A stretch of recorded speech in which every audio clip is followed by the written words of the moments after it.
Well, good afternoon, everyone, and welcome to MIPA's Wild Wednesday webinar, sponsored by Apothecary Products. Uh, we're delighted today to have a great seminar topic delivered by one of the industry's leaders, and I'm very excited to announce that we have a sponsor for our Wild Wednesday webinars. Apothecary Products is a great District 3 supplier, actually with manufacturing in Michigan for over 30 plus years. They do a diverse line of lanyards, pillboxes, and earplugs. And to make it truly a District 3 company, they're headquartered in Minnesota. So they've got two of our regionals covered today. If you'd like to get CAS points for today's webinar, it is worth one CAS point from PPAI. If you know your PIN number, you can send it to me, paul@mipa.org. If you don't, contact your own regional executive director, and they can look that up for you and submit it for credits. You'll find that everybody is muted for this presentation, but you can post your questions at any time on the chat box to the left. Just type your questions in there, and as Mark's presenting, he'll answer your questions, and if he isn't paying attention, I'll give him a nudge. My name's Paul Kiewit. I'm the Executive Director of MIPA, the Michigan Promotional Professionals Association, and today I'm delighted to introduce Mark Graham. Mark is the founder of Right Sleeve, a very successful distributorship in Toronto, Canada. He's also the one of the founders, along with his wife, of commonsku, a great social media interaction for people in the industry, as well as having some great customer relationship management and order management tools. Mark also is one of the founding chefs of Promo Kitchen, an industry group of young thought leaders who are organizing mentoring relationships and helping people grow and develop their business. Mark's got a lot of experience in social media. A lot of his success has come from knowing how to use social media, and he's going to share that expertise with us this afternoon with 5 no-nonsense ways that social media can grow your business. So, Mark, take it away.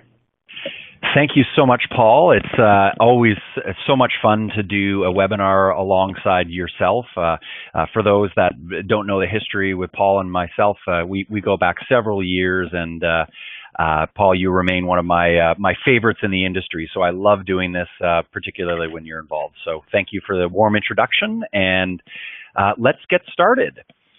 So we are going to talk today about social media and explore 5 of the no-nonsense ways that this can grow and impact your business. There's probably 50 examples that I could give you, but for the sake of our time today, I just really wanted to go deep into 5 of them. So my intent is to go and speak for anywhere between 40, 45 minutes, and then hopefully we'll have some time for questions. As Paul said, if I am not paying attention to your questions as they come in, Paul, you can certainly interrupt me. And if it does make sense, then I might, if it's interrupting the flow, I might ask that we delay them until the end. So why don't we see how it goes? So let's get started. So as Paul, thank you so much for that very kind introduction.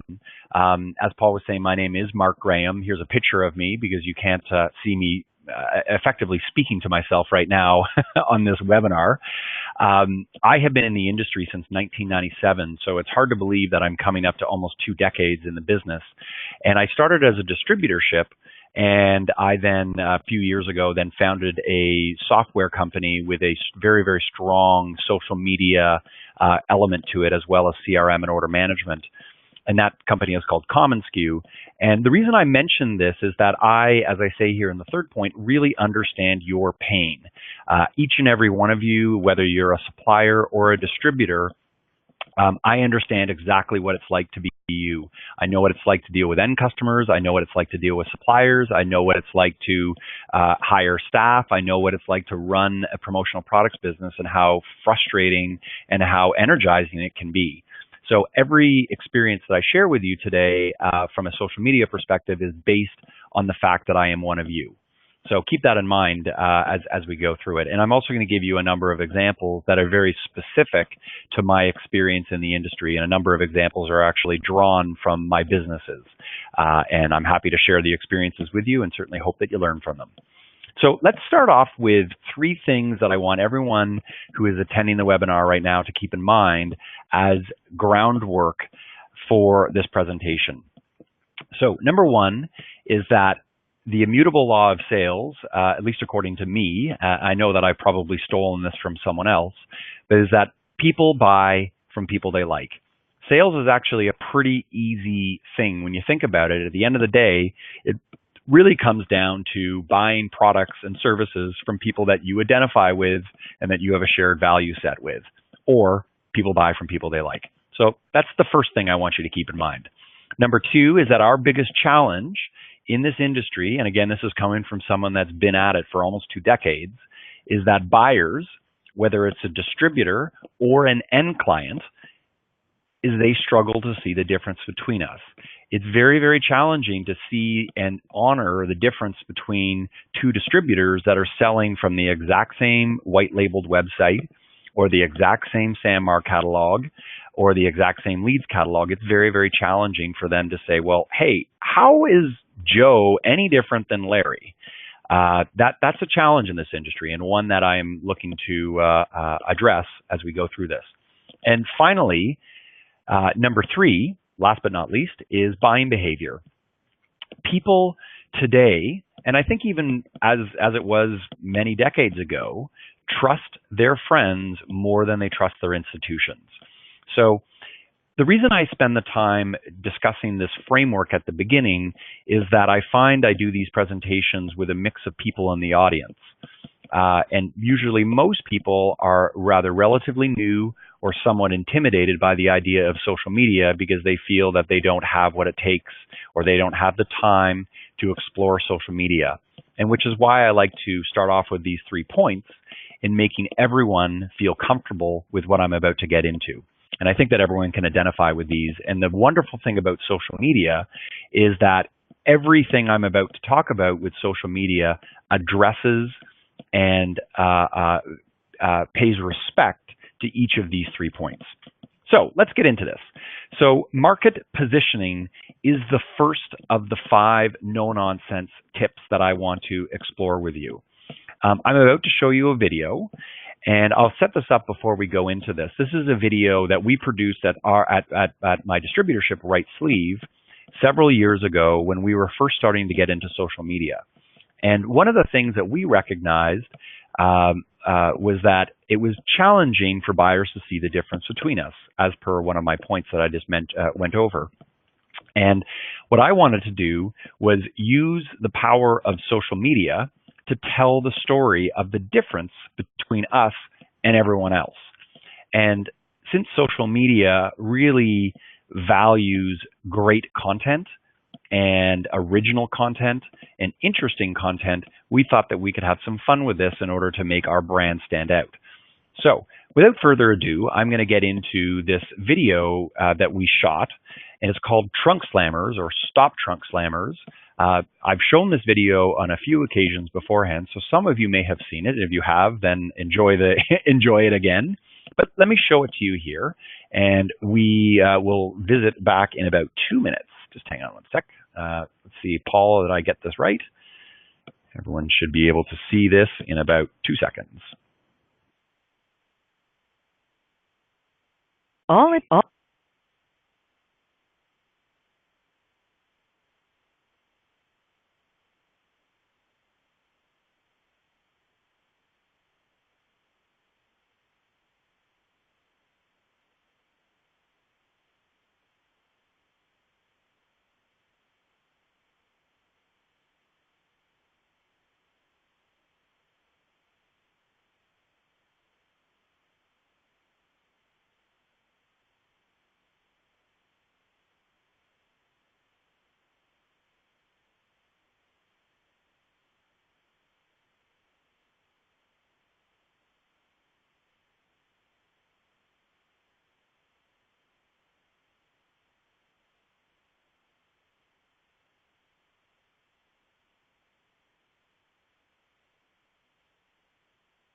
All right. Hopefully people can now see my screen again. I just had to switch screens. So we produced that video a couple of years ago, and we spent time writing and scripting this. And in the in the meantime, the video has been viewed thousands and thousands of times. It was a great success as a marketing tool for us, and we also sent it out. Sorry, here, get my toggles here. We had sent it out to a number of our customers and prospects as a way to establish a differentiation point. And what it also did is it also established a great sense of company culture and what it was that we were all about. So we were a professional company and are a professional company, but also one that was not afraid to have fun and also not afraid to be different. So here are some of the points that I want you to think about as you digest that video. Social media really favors people that produce good, original, interesting content, first and foremost. So what we learned from this, and with the success that we had with this particular campaign, is that it was important not to be afraid to be different. Number two is that even conservative institutions are run by people that like to laugh. We at our distributorship certainly sell to a number of fun and wacky urban customers in our market in Toronto, but we also sell to a number of people that are in financial institutions, legal institutions, and quite conservative. But at the end of the day, people remember this kind of stuff. And there's also if you think about social, you've got the root word in social media is social. So every one of those business people are also consumers as well. So that is something that we really tapped into. And by us not being afraid to be different, we were able to produce content that was highly original. And then, of course, remember the root word in social media is social. So let's move on to point number two. Thought leadership is an area that is, I think that all of us would agree, is a really important marketing and sales strategy in general. And this is certainly something that would have held true many, many years ago as well, or at least I would say from the beginning of time. What's really interesting about social media, is that social media gives you access to a platform that allows for your content to spread quickly. And if you are someone that has got something important to say and you've got some interesting information that you want to share, then by establishing yourself as a thought leader on social media, it can be a really wonderful winning combination. So I'm going to give you an example, one that I've used before, but one of my favorite examples from another distributorship, ePromos, out of New York City. And I'll read this to you here, that this is a blog post that they wrote a little while ago, entitled "Cream Filling is Overrated Anyway." And the post is very, very short. It's one short paragraph, and they've got some strong visuals here. And let me read this out to you. Continuing last week's edible advertising trend, here we have a clever Prison Break cake promo that was sent out to media companies and critics. Each one of these ordinary-looking cakes contains a concealed message baked into it, a metal file imprinted with information about the upcoming season premiere. The old bake a file into the cake trick might not work in prisons anymore, but it's still as fresh as ever when it comes to promoting TV shows, as far as I'm concerned. And then, of course, there's some amusing visuals here of the file with Prison Break returns 19th of November on TV3. And then, of course, it's then photographed stuck into the cake. So this is a great example of a distributor that is using these case studies as a way to demonstrate their thought leadership as a promotional products creative distributorship. And I think it's really telling that this is a company that has used a blog. Now, of course, there's many other ways that you can establish thought leadership and many other platforms, certainly on Facebook, certainly Twitter, Pinterest, YouTube. There are so many that are out there. But for the sake of being laser focused in this presentation, I wanted to highlight the fact that this was a distributor that used their blog a way to establish themselves as a thought leader and a way for them to share information. And the example that I like to give in this case study is that social media is also something that is highly favored and highly indexed by search platforms or search engines like Google. And when you're producing original content in the form of, say, a blog, or even if you're writing it on Google Plus or on Twitter, that becomes something that is indexed favorably by Google. So if you're a customer who is now searching for promotional products, if you work at ePromos, the ePromos blog content, since it is new, it's updated, and it's fresh daily, is the kind of thing that is going to be favored by Google versus all of these other generic websites. And then even if the person who is searching for promotional products finds those generic websites in addition to this blog, this is something that's highly original and doesn't look like every other website that's out there that's got the same stress toy on the front page. So it's a great point in terms of differentiating yourself from everyone else out there. So again, that feeds back to that theme of differentiation. So the points that I want to make here is that stories sell. Number two is that content is the new cold call. This is a term that I have borrowed from my good friend Bobby Lehue, who is also a very thought-provoking social media speaker in the industry, and he is also one of the principals at a distributorship called Robin Promotions in Oklahoma, and so someone that you can certainly check out. But the idea of content is the new cold call is a very interesting concept in that today's distributors or today's suppliers that have got original thought-provoking content are the ones that are cutting through the noise. And when you cut through the noise, it means that now you have a much warmer cold call and a much warmer interaction with your prospect and your customer, as opposed to just being the guy who calls up and says, "Hi, can I talk to you about promotional products?" These companies have a tremendous advantage over you because they have published their content online. And the final thing I'd say here is that not only do stories sell, but stories are much harder to commoditize. Again, going back to one of those framework points that I made at the beginning, that buyers have a really hard time differentiating between two distributors that sell the exact same pen, for instance. However, if you have a story, like I just demonstrated with ePromos, then that is a much, much harder thing to copy and commoditize. That's your content and your information. So let's move on to point number 3. And Paul, forgive me, I can't see the questions on my screen here. Are there any questions that have popped up that would be appropriate for me to answer at this point? When you showed the Trunk Slammer video, a listener from Phoenix asked how you send it out. You say you send it out. Do you send it out by email, post it to YouTube, all of the above, social media? How did you distribute the Trunk Slammer video? Great question. Thank you so much for that question. So when we first produced the video, we uploaded it to YouTube, and of course YouTube is its own bona fide social network, so you get traction there. But then of course with that YouTube link, we then cross-published that everywhere.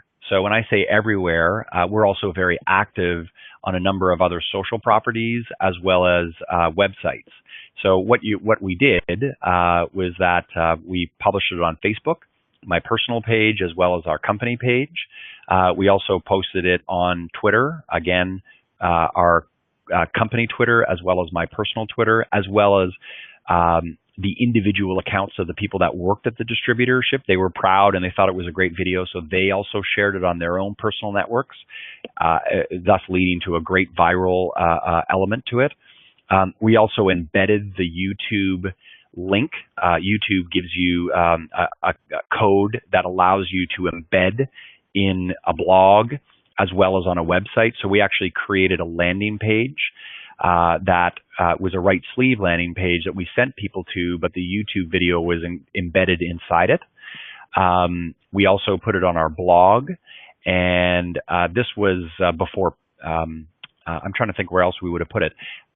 Then more traditionally, we then also used it as a key part in our sales and marketing when we reached out to via email. So if I was emailing a prospect, we would say, and oh, by the way, take a look at our video that shows you what right sleeve is not. So that was a fun little take on it, and it really worked well because it gave our customers a sense that we weren't like those other people that we were gently making fun of. Of course, it was all tongue in cheek, but it cut through the noise. So I hope that answered the question. And of course, if there are any questions, I'll have my contact information that I will post at the end of this, and you can email me directly. Paul, any other questions, or should it be best to continue on? You may continue. Thank you for that question, and please keep them coming. So number 3 is lead generations and recommendations. This is something that is very, very powerful on social media, but again, you will also note that lead generation and recommendations is not a new thing by any stretch.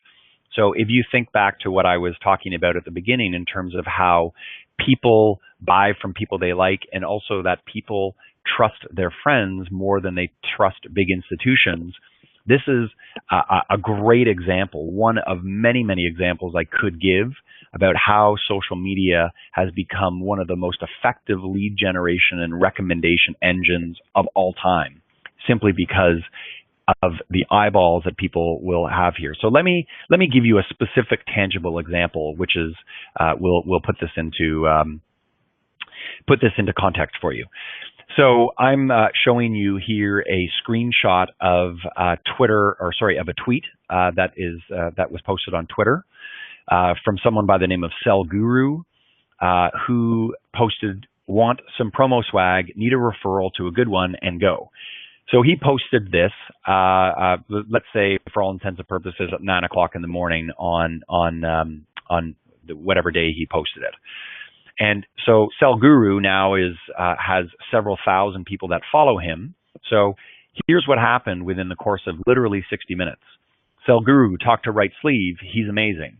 And Right Sleeve is, for those people that are new to Twitter, is what's called a handle. So it means that is the handle that our company uses in order to contact us on Twitter. So, and that's when people reference you, that's what they go and point out. Unbelievable tweets, Cell Guru, Right Sleeve, of course. Michelle tweets, Cell Guru, I will say Right Sleeve too, but I am totally biased as I live with one of their staff. Rochelle tweets, Cell Guru, go with Right Sleeve, they are one of a kind. And then the final tweet is, Cell Guru coming back to say, Right Sleeve, I hear you do promo gear, follow me, let's chat. So from a tangible business success story, this had really all the hallmarks of something that was really quite extraordinary, in that not only did we get the business because this person had gone out onto Twitter and had said, hey, friends, who should I go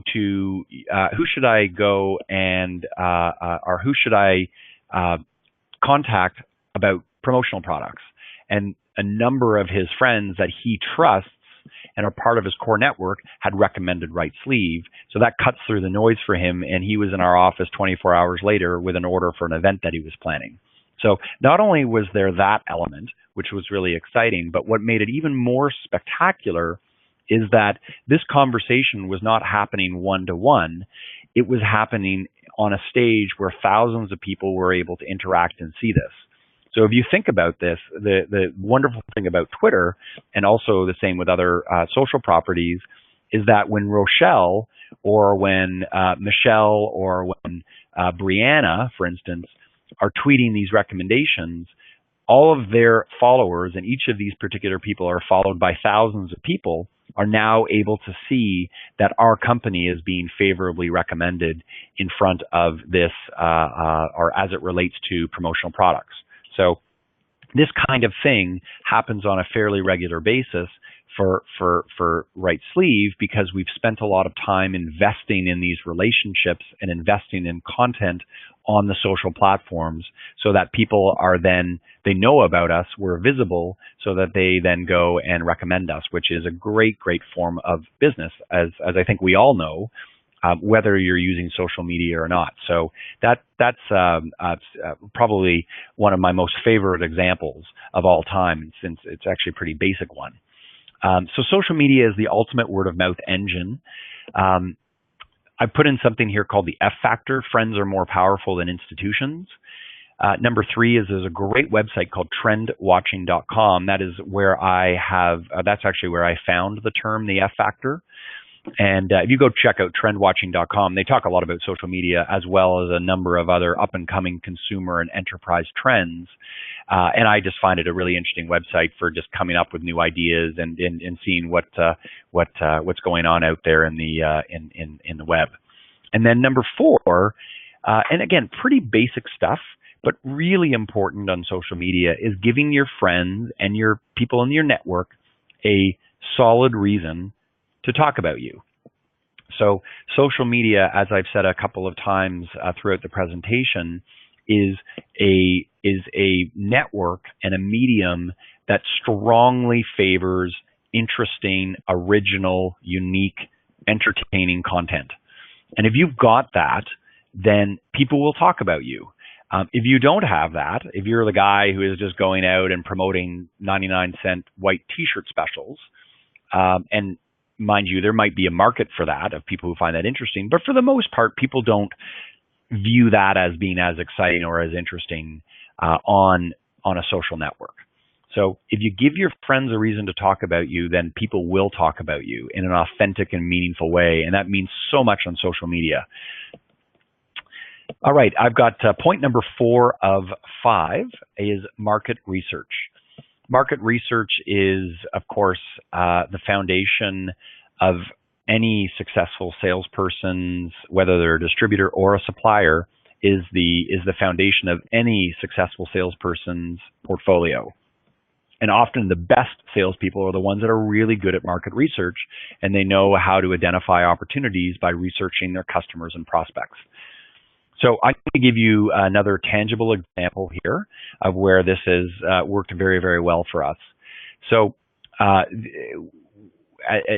the guise of market research, social platforms like Facebook, Pinterest, Twitter, YouTube, and even blogs, if you've got customers that have a blog, all of this stuff is very easy to find with a quick search of either Google or a search on that particular social media's search engine. So here's an example using a blog from a customer that also maintains a blog. I'm not going to read the whole thing to you here, but this is an example of writing about startup swag, effective marketing, or a waste of pens. And this person wrote, and I'll focus in on some of the high points here. There are some items I just won't take at conferences anymore because I know I won't use them and I don't want them to go to waste. They include t-shirts. No matter how nice the design, I'm just not a t-shirt kind of girl. Luggage tags. I have one. I don't see why I would need more than that. Buttons. I used to keep my awesome Say Yeah buttons on my laptop case until one stabbed me. Now I have an aversion to buttons. Pens. Unless it lights up or has a spinning top or records my voice notes, I already have pens. So what's interesting about this is that here is an end user that I follow and I get her updates on her blog. And I'm not going to go and read this part right here. I won't give away I don't give away the secrets just yet. But to give you the context. So here's an end user that is writing a blog post talking about her experiences with promotional products or swag at an event that she's at. And she's talking about all the things that she likes and she dislikes. So to some extent, this is the proverbial silver platter or taking candy from a baby, in that now she's spelling out exactly her wishes and desires and her opinions about the products that we as promotional products distributors and suppliers sell. So I pick up the phone, I call Aaron. I say, Aaron, this is a great post. Would love to chat with you a little bit about your upcoming event. And you know what? I'm going to steer clear of t-shirts and luggage tags and buttons. But you know what? Here's some other things that might be really interesting. And oh, by the way, great blog post. I loved it. Thanks so much for writing that. It makes me a better salesperson, or it makes me a better partner of yours. So, and then of course, that is a wonderful way to strengthen the relationship even further. So the points that I want you to bring home here is that blogs, Twitter, Facebook, et cetera, can be an invaluable source for sales presentations. Number 2, customers love it when you reference their work. Relationship building 101 and great content for your own blogging initiatives. If there's anyone that is on the call right here that is interested in writing. And you may or may not already have a blog, but for those people that do maintain a blog, it still remains a really great way to establish yourself as a thought leader. And if you're following someone else's blog and you have read an end user's account of promotional products, you could spin that into your own article that you could write on your own blog and talk about your spin on this, and then bring that person in and link back to them. So that's maybe a little bit more advanced, but the point is that if you're not following your customers on social media, then you're making a big mistake, and it's a huge lost opportunity. So I hope most people are doing that, and if you aren't, then that's a great first step. Paul, how are we doing on questions? Are we okay? I want to make sure that I'm getting to everyone. Yes, you're doing fine. No questions at the moment. Okay, great. I'm going to give you another example here of what I call cold calling 2.0, and I've got another video that I'm going to show you here. This is the last of the videos I'm going to show. And this is an example of something that has to do with getting in front of a customer in a creative and original way that doesn't involve traditional cold calling. So we're always looking for interesting hooks and angles at our company. And one real live example, which I have given supported in every one of the points I've made so far, is this example with a Facebook campaign that was being run with Mini in Canada. And they launched a campaign about how many people could you fit into a Mini Countryman. And we thought that that was really exciting. And this was a company that we wanted to go and do some work with.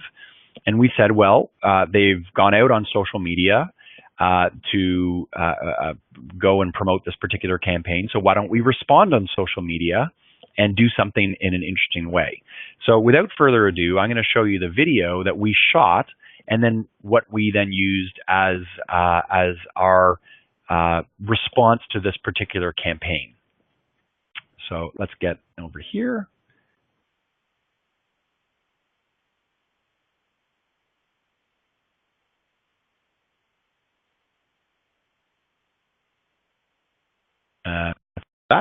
That's going to put in a different link here.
All right, let's get back to my screen here.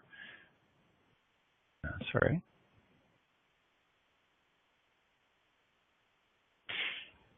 So we shot that video within the course of about 2 hours. We had it finished by the end of the day. We shot it on a very inexpensive Canon camera, and then edited it in Microsoft Movie Maker.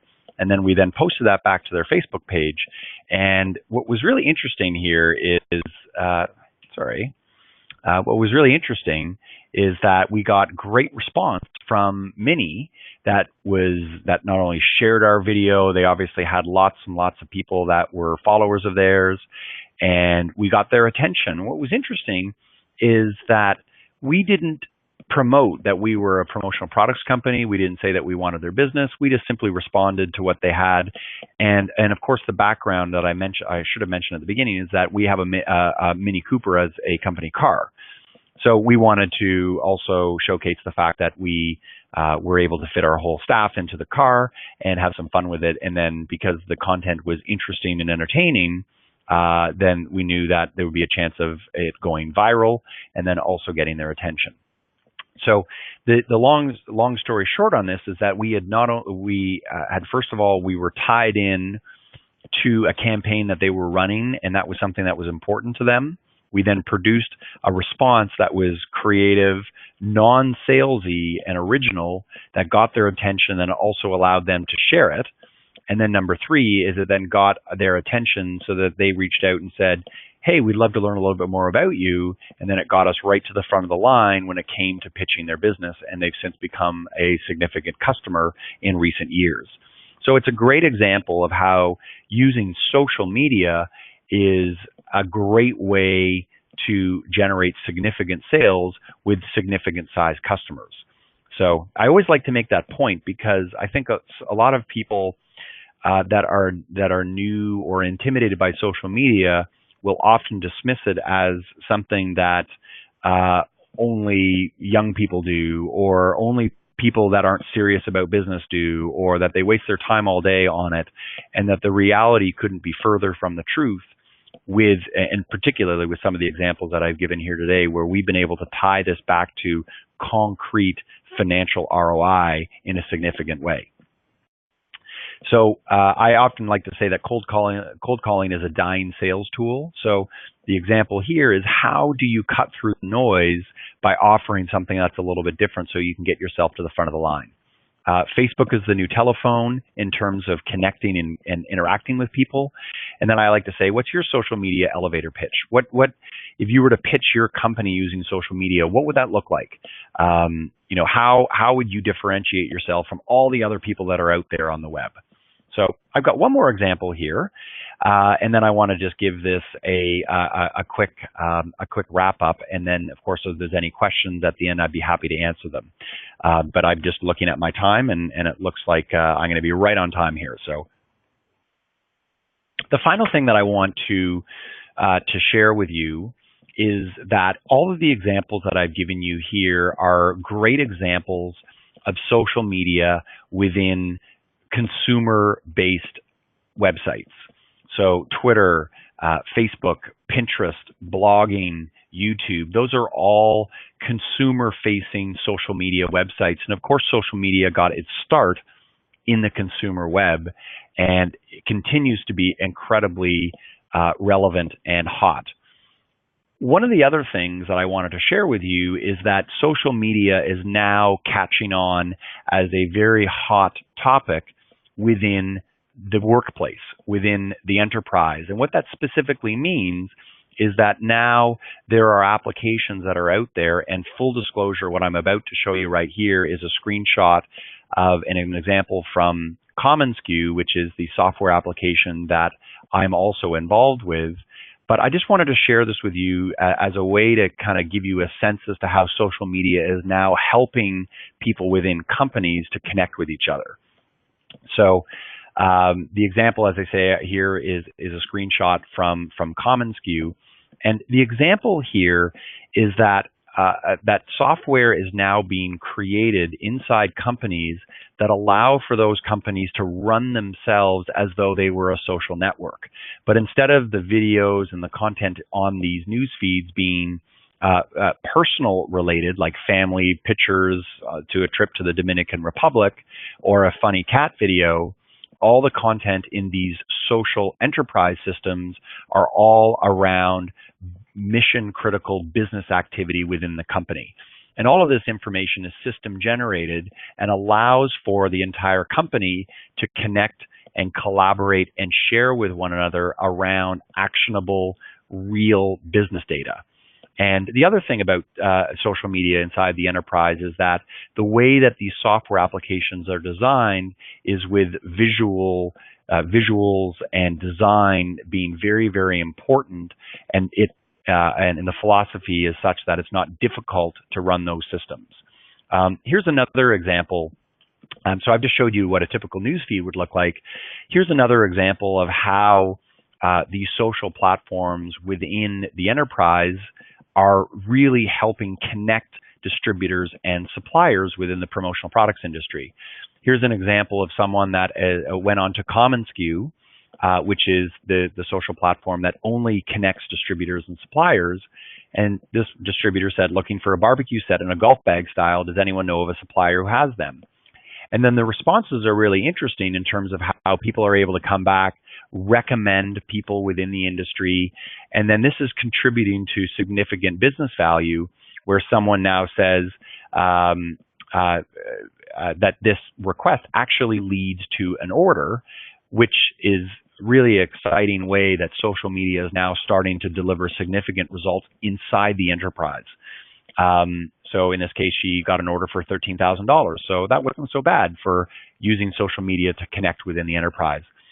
One other example before I finish here is that suppliers are also using a platform like commonsku to go and post case studies and ideas and actionable case studies that allow for people to be better at their jobs and to learn about what's hot and what's new in the industry.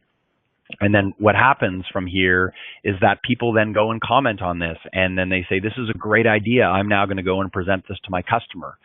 So the point that I want to get across here is that the principles of social media are now alive and well in the enterprise as a way to not only connect colleagues with one another inside a company, but also the entire supply chain in a way that is fun, friendly, but also incredibly business oriented. So I will leave you with that. But that, of course, is commonsku, which is a partner, of course, of MIPA's and several other industry regionals as well. So I'm going to end it off on this, that if you remember anything from today, I want you to remember these three things and these three things alone.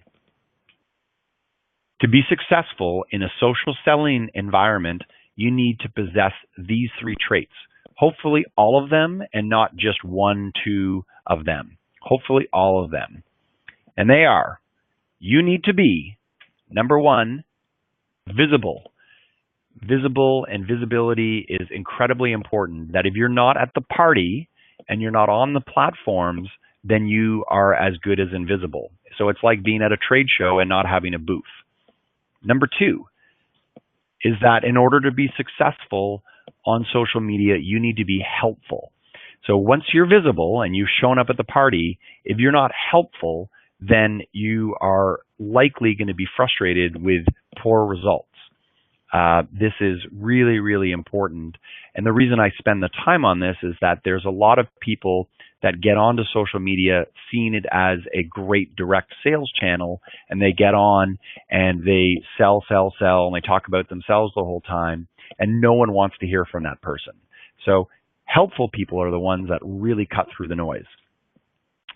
And number three and final, in order to be successful in social media, it's my humble opinion based on the experiences that I've had and learning from so many other people in social, is that you need to be interesting.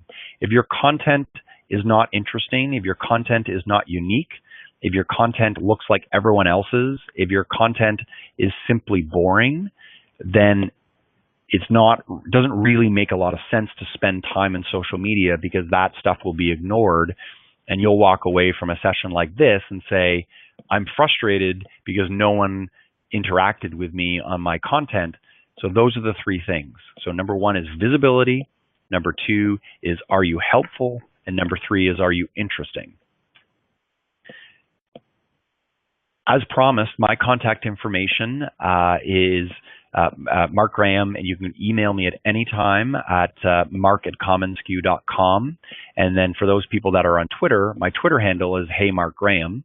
And if you forget all of this, I'm actually, like a lot of people, pretty easy to find. If you just Google me and either type in Right Sleeve or in commonsku, you'll get right to my information.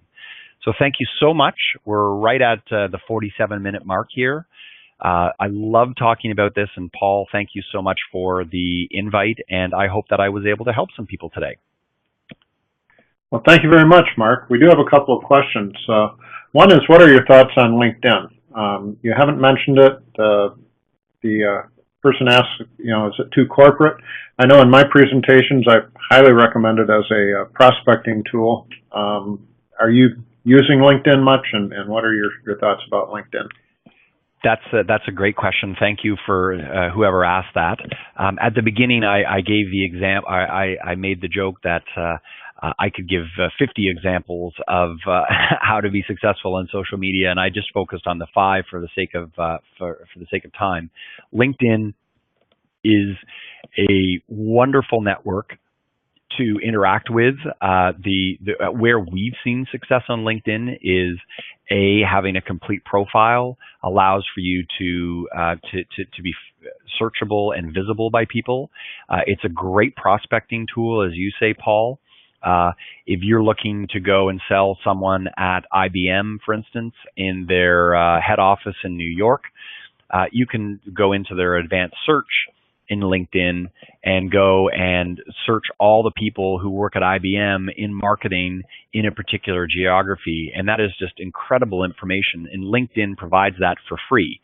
There are upgrades that you can purchase in LinkedIn that give you introductions, for instance, or the ability to see more information on third-party relationships, for instance. But most people that I know actually don't even pay for those tools.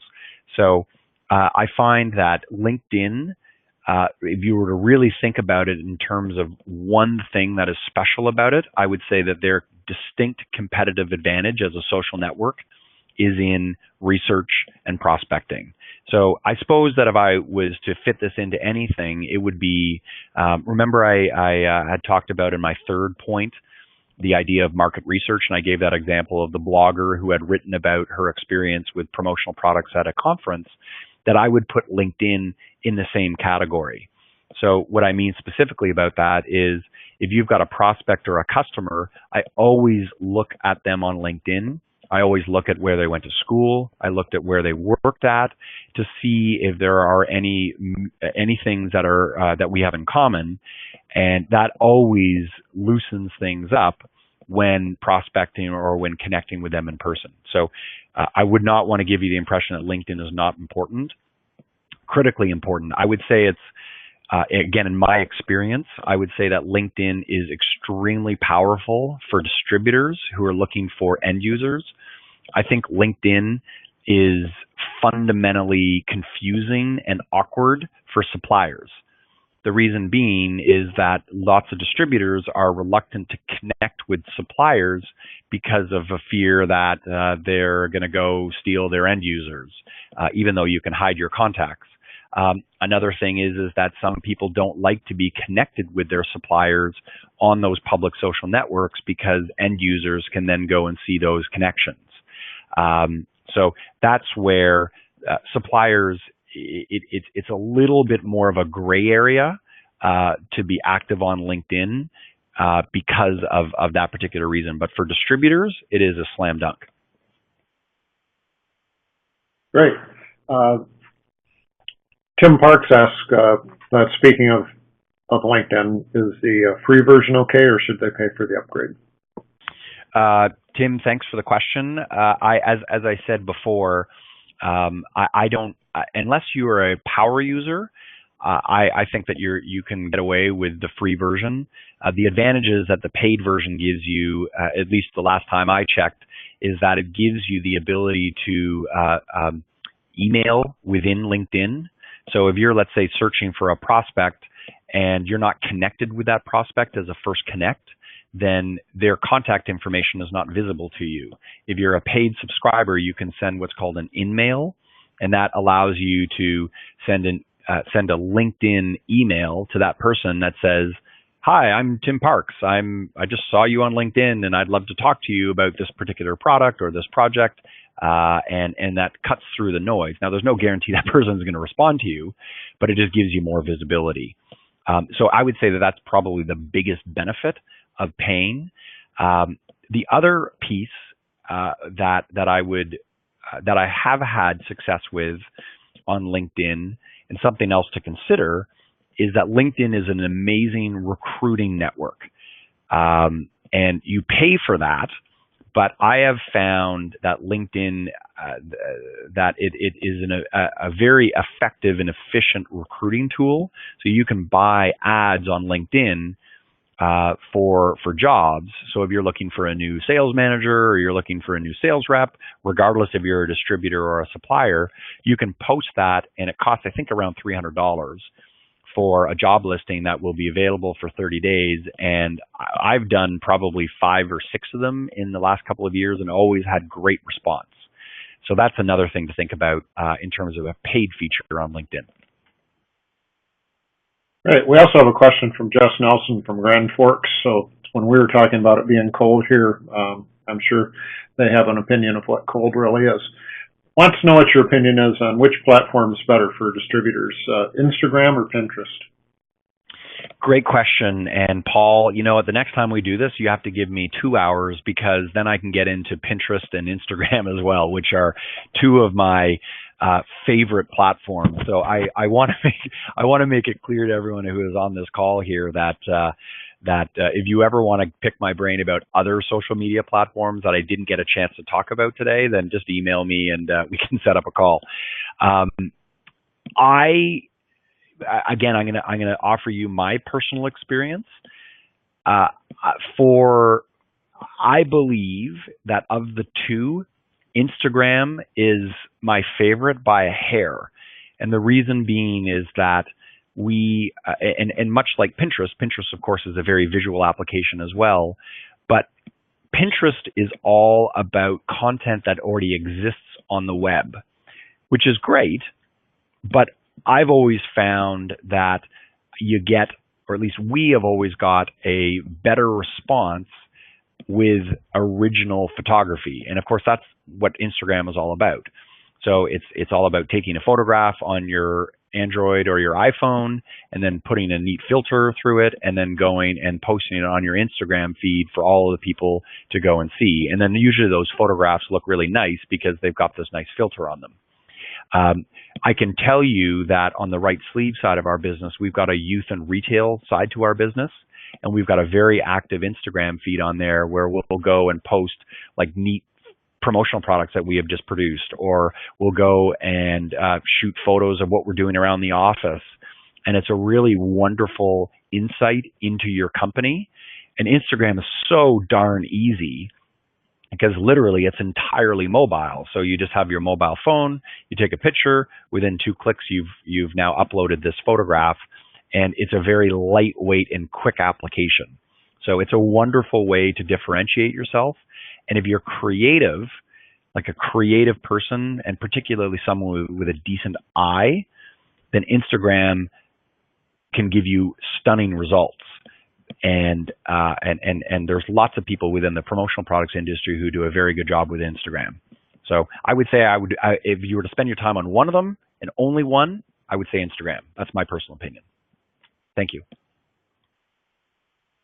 Once again, thanks everyone for attending today's Wild Wednesday webinar. Special thanks to Apothecary Products for sponsoring this series. Again, they're a Michigan supplier with 30 years of providing lanyards, pillboxes, earplugs, and a great variety of products. Apothecary Products makes this series possible. Also, Mark, thank you so much. I always enjoy your presentation so very much, and you provided us with a lot of great information. For those of you that want CAS points, if you know your PIN number, you can send me an email and I'll send that over to PPAI.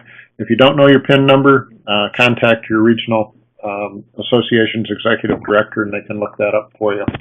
Next month, on the same date, because of the way February only has 28 days, so Wednesday, March 26th, we have Creating Custom, all about what's involved in having custom products designed and made special.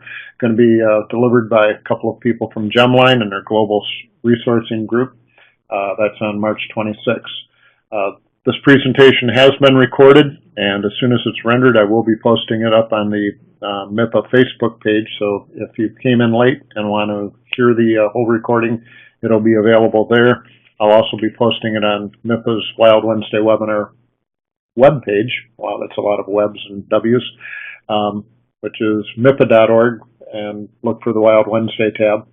I'll be posting it there where you can listen to it as well. Once again, thank you very much for attending today's Wild Wednesday webinar, and hope to see you next month. Thanks again, Mark. Bye, everyone. Thank you, everyone. Have a wonderful day. Bye-bye.